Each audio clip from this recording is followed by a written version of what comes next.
Mehrobdan chayon.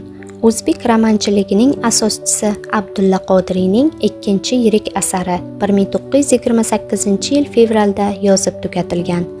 Roman mavzusi 19-asr hodisalari, xon zamonlari davridagi o'zboshimchaliklarni ko'rsatishga qaratilgan bo'lsa-da, unda roman yozilgan davr ruhi kuchli singdirilgan.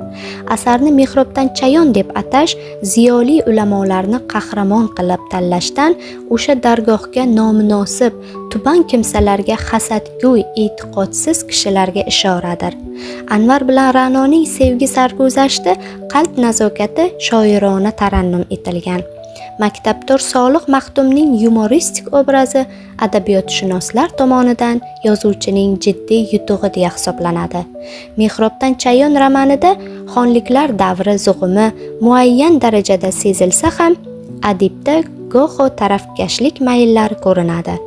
Adib amalda realizm mavqeida turgan tarixiy haqiqatni mumkin qadar haqqoniy ifodalashga intilgan. Romanda muallif Solih Maxdumning tabiatiga xos, maqtab bo'lmaydigan xususiyatlarni batafsil ko'rsatadi. Romandagi Anvar bilan Ra'no obrazlari bir qarashda romantik qahramonlarday taassurot beradi.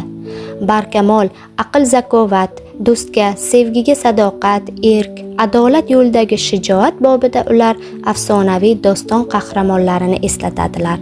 Ular maktab ko'rgan, yaxshi tarbiya, chuqur bilim olgan, Sharqning yuksak madaniyati, gumanistik g'oyalarini o'zlari uchun chin e'tiqod, bosh maqsad qilib olgan odamlardir. Adib asar personajlari qismati bilan bog'liq holda muhim tarixiy hodisalar, sarguzashtlar haqida ham ma'lumot berib o'tadi.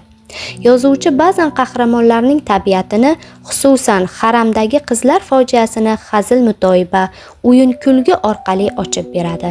Ammo bu kulgili bo'lib tuyulgan hodisalar zamirida jiddiy insoniy drama va shafqatsiz haqiqat yotadi.